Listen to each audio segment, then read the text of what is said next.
contohnya? Kalau saya bilang yang kaku itu nggak normal ya. Jadi istilahnya, oh saya nggak bisa ngikut ulama, saya mendingan ikut langsung sama Rasul. Aduh.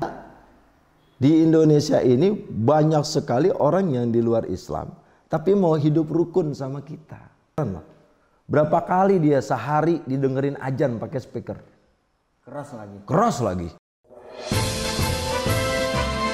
Assalamualaikum warahmatullahi wabarakatuh. Waalaikumsalam warahmatullahi wabarakatuh. Alhamdulillahirrahmanirrahim. Salatu wassalamu ala asrofil anbiya wal mursalin Sayyidina wa maulana Muhammadin wa ala alihi washabihi ajmain, amma ba'du. Alhamdulillah, pada kesempatan kali ini kita masih diberi kesehatan, dan semoga dengan wasilah kita mengamalkan ajaran-ajaran Islam, kita kelak mendapatkan syafaat di yaumil qiyamah nanti. Amin. Amin ya rabbal alamin. Baik pemirsa, selamat datang untuk para penonton yang baru menonton. Perkenalkan, saya Shodikul Anwar, pembawa acara. Dan tidak lupa saya ucapkan terima kasih kepada penonton setia yang selalu mengikuti channel ini. Baik, untuk talk show kali ini kita akan membahas tentang bagaimana untuk menjadi muslim yang santai. Artinya seorang muslim itu sebenarnya pada dasarnya itu Islam hadir itu menjadi ajaran yang rahmat bagi alam semua. Dan kali ini kita hadirkan narasumber kita, yaitu Ki Kelana, sapa akrabnya. Selamat datang Ki. Ya, selamat datang. Sehat Kang? ya? Alhamdulillah. Sehat. Oke, baik. Berkaitan dengan tema kali ini Ki, Iya. Muslim santai. Jadi sebenarnya sih kami dari tim menangkap fenomena tentang seolah-olah masyarakat Muslim ataupun orang yang beragama Islam itu fenomena itu bawaannya dia seorang Muslim itu bawaannya tegang, dan seolah-olah Islam itu selalu berkaitan dengan hukum halal haram dan juga hukum surga dan neraka. Nah, padahal di sisi lain kan ketika ngomong ajaran Islam banyak hal variabelnya, terutama tentang muamalah. Ya, tentu banyak hal, dan itu mungkin lebih banyak disampaikan di usul fiqh atau ilmu fikih ya. Sebenarnya gini, pertanyaannya bagaimana pendapat Ki Kelana ini mengenai praktik menjadi seorang muslim yang santai? Oke. Baik, terima kasih Kang Sodik ya. Ya. Nih kita dalam suasana santai. Santai, sangat santai. Ya. Jadi udah ngopi Kang ya? Alhamdulillah. Alhamdulillah sudah ngopi. Harus ngopi ya biar makin santai ya. Ya, siap. Oke. Jadi memang fenomena yang terjadi sekarang ini ya terkait tadi ya. Baik masalah tentang bagaimana beragama supaya lebih santai ya. Agama yang memang menjadi rahmatan lil alamin. Sekarang ini kita bisa lihat banyak sekali sebagian di antara kita yang memang beragama dengan cara yang kaku. Ya, betul. Kaku ya. Banyak contohnya. Kalau saya bilang yang kaku itu nggak normal ya. Ya karena terlalu tegang ya. Ya. Baik, jadi jelas bahwasanya dalam Islam itu sudah jelas tadi dikatakan bahwa Islam itu membawa rahmatan lil alamin. Nah, ketika seseorang itu menjadi orang yang beriman kepada Allah, maka bagaimana dia memunculkan akhlak yang baik? Iya. Karena dalam sabda Rasul sudah jelas dikatakan akmalul mu'minina imanan ahsanuhum khuluqa. Kesempurnaannya orang beriman itu yaitu semakin baiknya akhlaknya. Maka Rasulullah SAW diutus itu sudah jelas memperbaiki akhlak. Jadi bukan mencerdaskan manusia atau membuat orang pintar. Percuma kalau orang itu pintar tapi masih sering akhlaknya buruk, apalagi sampai gampang menyalah-nyalahkan orang. Nah ini yang mungkin perlu kita lihat bagaimana menjalani agama dengan cara yang santuy lah, ya. Santai. Baik, berkaitan dengan tadi Rasulullah dengan membawa agama Islamnya merubah akhlak.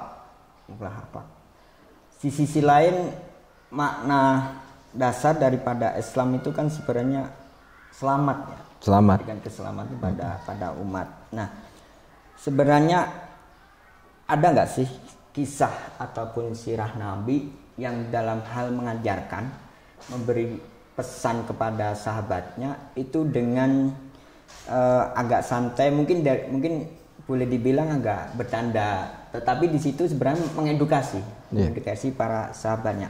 Ada nggak kisah-kisah yang seperti itu? Kalau kisah Rasulullah itu ya mengedukasi kepada sahabat. Jadi Rasul itu suka bercanda, Kang. Justru bercanda. Suka guyon beliau. Iya. Tapi guyannya dengan guyon yang positif. Positif ya. Pernah Rasulullah itu lagi kumpul sama sahabat. Waktu itu beliau lagi makan kacang. Mungkin kacangnya ini kalau yang kita makan biasanya kalau sekarang kacang Garuda kan gitu. Iya, mungkin kalau zaman Rasul nggak tahu kacang apa gitu. Nah Rasul itu makan, tiba-tiba kulitnya itu ditaruh di sahabat. Gitu ya. Akhirnya sahabat bingung. Ini kok Rasulullah makan kacang sama kulit-kulit ya, kok kulitnya nggak ada. Akhirnya pas dilihat, oh justru saya makan kacang. Yang paling parah adalah sahabat sendiri. Kacangnya yang dimakan tapi kulitnya malah dimakan gitu. Artinya banyak kecandaan yang dilakukan oleh Rasulullah. Ya. Bahkan Rasulullah juga sering bercanda kepada istri-istrinya segala macam. Nah, jadi beliau itu suka humor. Jadi Rasulullah suka humor. Nah, maka seorang muslim ini pun bagaimana bisa mencontohkan.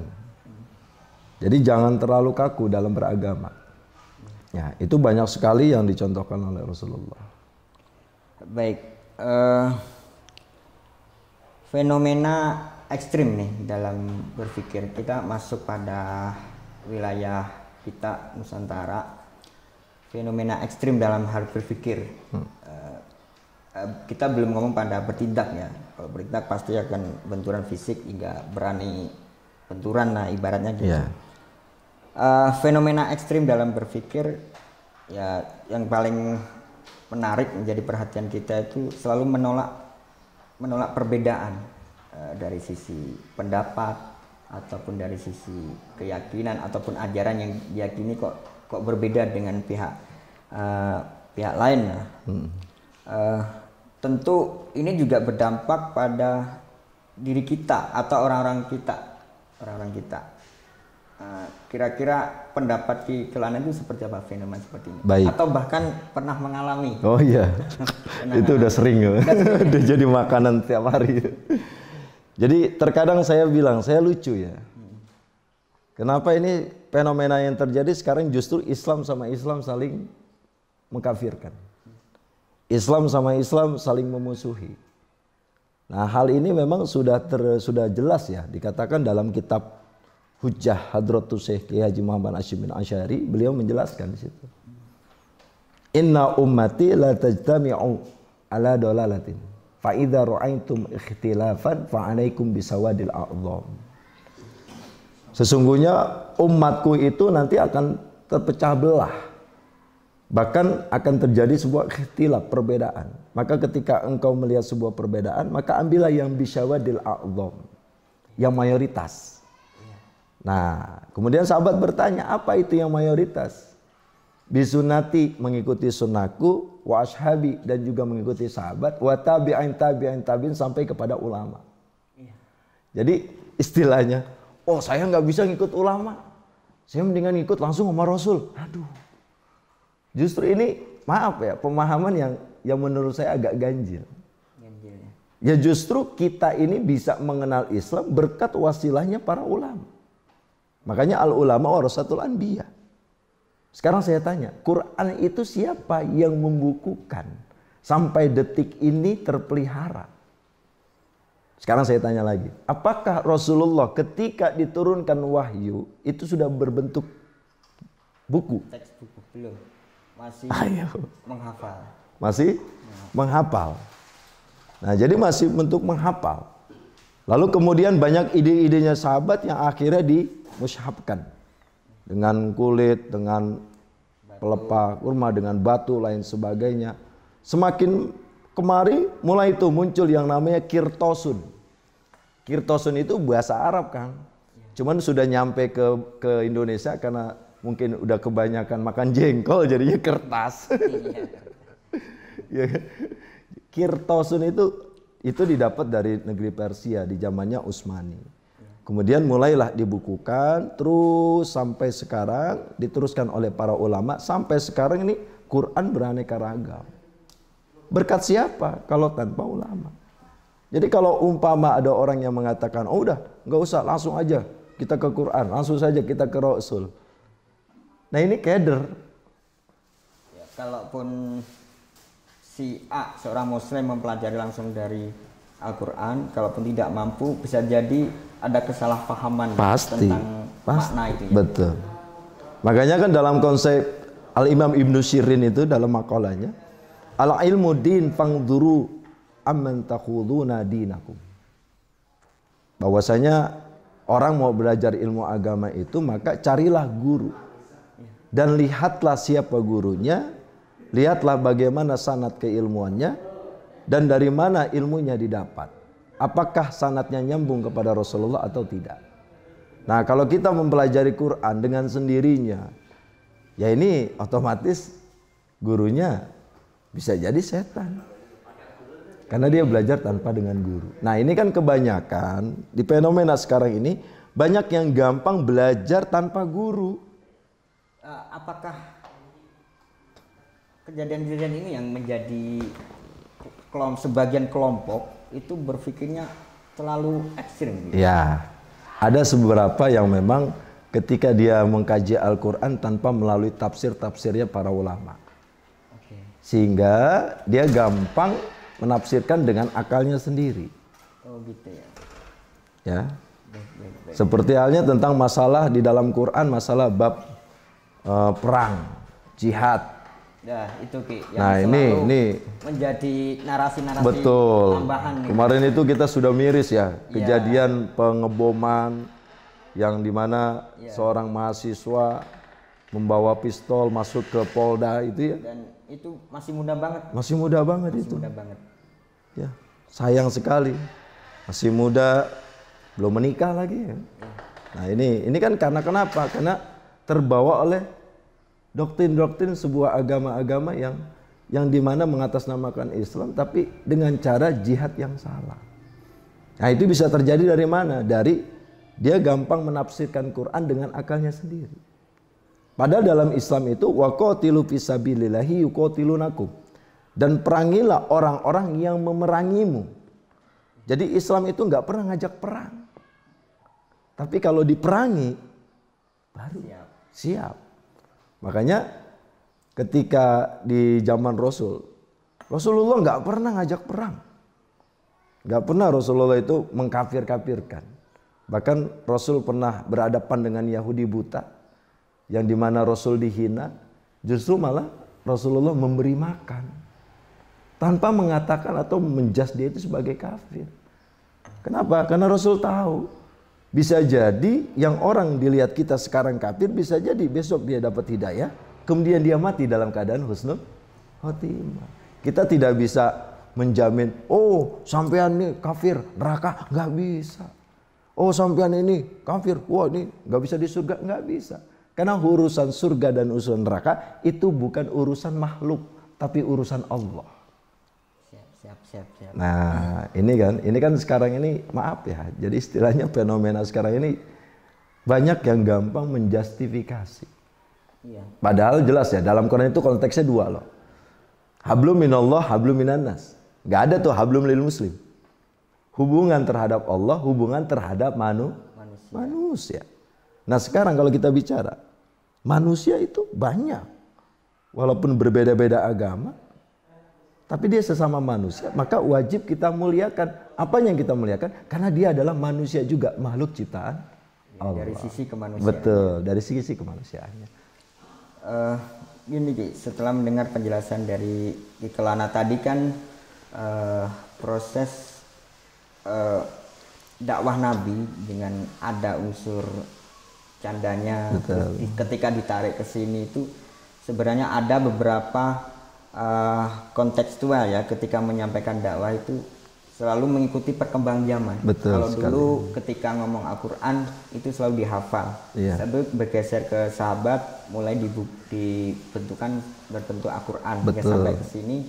Dan tentu banyak variasi-variasi, tetapi juga diawasi oleh otoritas agama kayak Kemenak gitu, contoh Al-Quran. Nah, ketika ke Indonesia sebenarnya ini kan kehidupan sosial keagamaan atau sosial budaya ini sebenarnya ragam dan beda. Betul. Dan beda. Nah, ketika ngomong dakwah yang santai, ada beberapa contoh kuat dan kayak semacam Wali Songo ya, yang di sini menyampaikan agama itu dengan santai, dengan gembira, kayak Sunan Kalijogo. Beliau melalui seni. Nah, dalam hal ini konteks dakwah seperti Sunan Kalijogo, apakah masih konteks itu masih bisa dipakai di zaman sekarang? Ya, melihat perkembangan teknologi ya tentunya. Apakah sangat bisa untuk memakai itu? Baik, Kang.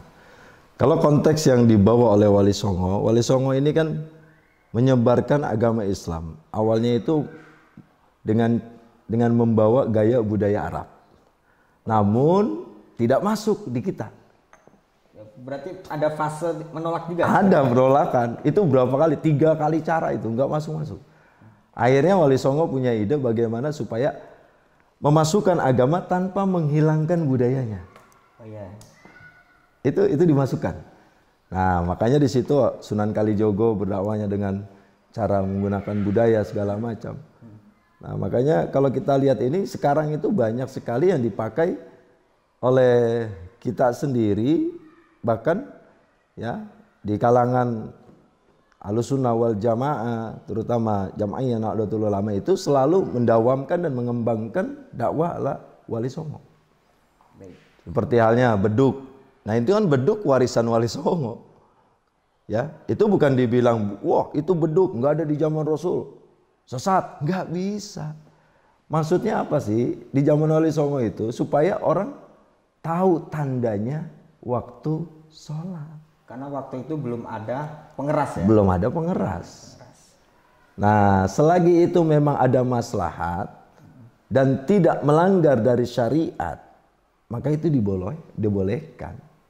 Nah, ini makanya dikatakan oleh Imam Syafi'i itu kan al-bid'atu bid'atani, bid'atun mahmudah wa bid'atun madmumah. Bid'ah itu tidak semuanya sesat. Tapi ada yang unsurnya mahmudah, unsur yang baiknya. Nah, yang baiknya ini apa? Selagi tidak melenceng dari syariat atau melenceng dari agama atau melenceng dari yang diajarkan oleh Rasul. Nah, sekarang ketika dia menggunakan beduk, ini kan maslahat. Walaupun Rasulullah nggak pernah pakai. Tapi tujuannya ada apa? Tujuannya untuk memberikan tanda bahwa sudah masuknya waktu. Nah, begitu juga seperti acara maulidan, tahlilan, segala macam. Nah, Rasulullah itu nggak ngalasain maulid, nggak ini, nggak undang ceramah, nggak ini apa tuh, bikin kebuli, mubazir. Ini kan ada fenomena seperti itu ya. Nah, padahal kan kalau kita pikir gini, al-hukmu yadurru ma'ilatihi. Hukum itu tergantung dari keadaannya. Nah, Rasulullah itu melaksanakan maulid dengan caranya yaitu Rasul berpuasa. Kemudian ditanya sama sahabat, ya Rasul, kenapa engkau berpuasa? Wulidtu fihi, karena aku dilahirkan pada hari itu. Nah, Rasulullah menjelaskan pada hari itu dilahirkan supaya umatnya ingat bahwasanya Rasul dilahirkan hari Senin. Nah, salah satu bentuk tanda kita cinta kepada Rasulullah, makanya diadakanlah maulid. Di dalamnya tidak banyak yang melanggar. Ada pembacaan ayat suci Al-Quran, ada pembacaan sholawat. Quran sudah tahu, kita dalilnya banyak dalam Quran. Kalau ada makan tentu ada unsur sedekah. Ada unsur sedekah juga. Nah, di situ tujuannya apa? Memberikan makanan kepada orang-orang yang membutuhkan. Kemudian ada tausiah agama. Nah, ini kadang-kadang kita lucu, maulid kok dibid'ahkan, dikit-dikit disesatkan, giliran ulang tahun anak aja bikin. Dah. Atau ulang tahun sebuah ormas saja baru dirayain. Lah ini hebatan mana? Ini kan seakan-akan. Coba deh kita berpikir. Nah, iya juga sih. Ya. Jadi mengambil sisi santai tapi justru yang keluar konteks ajaran justru dilakukan. Betul. Dilakukan. Iya. Baik, Ki.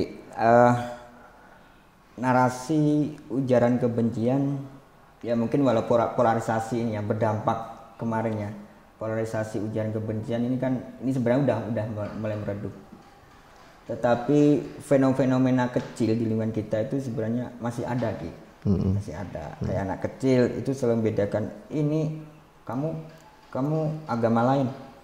Nah, kita agamanya Islam ibaratnya. Itu sebenarnya kan embrio ya, sebenarnya embrio. Ya pun juga dilakukan oleh kelompok-kelompok yang punya kesadaran yang merasa dewasa atau bahkan orang tua itu juga melakukan hal-hal kayak gitu. Jadi selalu memisahkan diri, kamu agama lain, saya agama Islam ibaratnya itu. Padahal di sisi lain ketika orang Islam menuduh si A yang tidak sepaham mungkin menyatakan sesat, harus menuduh orang yang berbeda agama menyatakan kafir. Nah, padahal di negara kita kan juga negara yang beragama. Tentunya kan tadi juga disampaikan harus saling menghormati dari sisi kemanusiaan. Nah, narasi-narasi ujaran kebencian ini ya saya kira belum bersih di lingkungan kita. Tentu kita juga banyak PR untuk mengedukasi ya atau memberi pesan baik kepada masyarakat. Adakah pandangan Ustadz Ki atau Ki Kelana nih untuk melawan narasi-narasi bahaya yang membahayakan persatuan dan juga tentunya mengedepankan Islam yang rahmatan lil alamin. Kira-kira ada nggak pandangan ketika ada orang kamu kafir, bagaimana cara mengedukasinya biar lebih santun gitu? Ya. Jadi jelas ya kalau di negeri kita itu memang mayoritas Muslim. Ya. Tapi kita ini bersatu karena adanya wadah Pancasila. Betul. Bhinneka Tunggal Ika, berbeda-beda tapi tujuan ya. Ya. Nah, jadi konteks di dalam agama bahwa Allah itu sudah sengaja dalam takdirnya itu sudah menciptakan berbangsa-bangsa dan bersuku-suku. Ya, kalau kita ambil dalam firman-Nya itu ya, bahwa Allah sudah menciptakan berbangsa-bangsa dan bersuku-suku. Nah, jadi setiap bangsa, setiap apapun dia punya suku dan punya budaya masing-masing. Ya. Ya.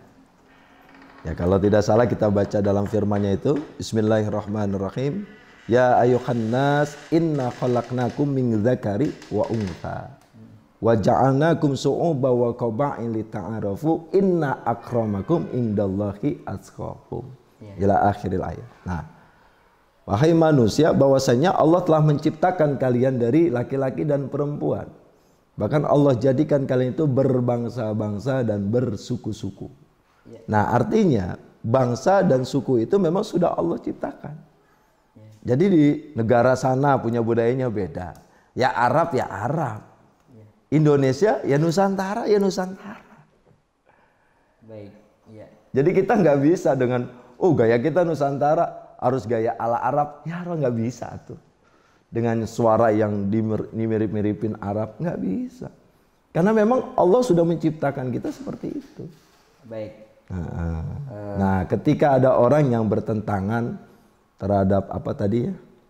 Ya, ketika orang mengucapkan hate speech ya atau ujaran kebencian Ujaran kebencian untuk menghadapi, tetapi tidak frontal, santai, tetapi efektif. Itu pernah nggak punya pengalaman itu? Pengalaman yang untuk menyampaikan balik ya. Yang lebih positif, dan hingga pihak yang memberi ujaran kebencian itu menjadi sadar, oh ternyata selama ini yang saya sampaikan salah. Nah, pernah nggak punya pengalaman itu untuk mengedukasi? Ya, kalau pengalaman pribadi ya, ketika kalau saya ya biasa lah. Kalau dibilang kadang-kadang, wah ini Kiklana sesat, liberal, apalah. Ya. Nah ini kan. Jadi dihadapi dengan pasif aja ya, santai ya. Iya, kita cuma senyum saja. Kalau kata Gus Dur gitu aja kok repot gitu. Oke. Jadi istilahnya gini. Ketika ada seorang yang mempunyai masalah, oh ini kan orang yang maaf di luar Islam nih, maka wajib kita musuhi, wajib kita perangi segala macam. Kita lihat dulu di Indonesia itu jenis kafirnya kafir dhimmi, bukan kafir harbi. Kenapa saya bilang kafir dhimmi? Karena di Indonesia ini banyak sekali orang yang di luar Islam tapi mau hidup rukun sama kita. Sebenarnya. Bahkan kalau kita lihat mereka itu lebih toleran lah. Berapa kali dia sehari didengerin azan pakai speaker? Keras lagi. Apakah beliau tuh mereka tuh langsung ngamuk, marah? Tidak. Mereka santai saja dengan keyakinannya. Karena kenapa? Ya tadi konteks lakum dinukum waliyadi. Ya selagi kau tidak mengusik aku, ya silakan kau jalani kepercayaanmu. Tapi kita wajib untuk memuliakannya. Kenapa? Karena dia juga adalah manusia. Maka jangan sekali-kali menyakiti hati orang-orang yang kafir dhimmi. Dulu di zamannya Rasulullah, ketika Abu Sufyan itu kan musuh besarnya Rasul. Sampai akhirnya ketika itu Abu Sufyan sudah nyerah, kemudian Rasulullah merangkulnya, kemudian berkata ketika Fathul Mekah tuh, Mekah dikuasai lagi oleh Rasulullah dan umat muslim. Akhirnya Rasul mengatakan, barang siapa yang berani mencolek rumahnya Abu Sufyan, maka sama saja dia mencolek aku. Padahal Abu Sufyan itu masih dalam keadaan kafir, tapi kafirnya kafir dhimmi. Makanya dalam hadis Rasul dikatakan, man adza dhimmiyan faqad adzani. Barang siapa yang menyakiti hati orang-orang yang dimana dia kafir dhimmi, maka sama saja dia menyakiti aku. Nah di Indonesia ini rata-rata kita kafir dhimmi. Oke. Siapi. Sebentar Ki. Jadi istilah gini Kang. Ketika kita melihat ada orang di luar agama Islam kita mengingkari memang. Tapi tidak harus membenci orangnya. Terus ini Ki, terakhir agar menjadi seorang muslim yang santuy ini. Ya. Ada yang santuy. Sebenarnya ajaran seorang muslim yang santai sebenarnya sudah diajarkan sejak dulu. Nah, bagaimana ketika seorang muslim atau bahkan menjadi tokoh agamawan ya, dai, memberi contoh-contoh atau kesan menjadi seorang muslim yang tidak ribet itu sebenarnya seperti apa? Baik, terima kasih ya Kang Sodik ya. Saya itu lebih suka dengan daunnya Gus Dur ya. Iya. Gitu aja kok repot. Karena memang dalam beragama itu ya, agama itu tidak menyulitkan ya, namun jangan juga dianggap sepele. Iya. Ya. Jadi dalam beragama itu innamal usri yusra. Jadi sungguhnya setiap kesulitan itu kan pasti akan mendatangkan kemudahan. Baik. Dalam masalah beragama seperti halnya kita itu harus bangga menjadi umat Rasulullah. Kenapa?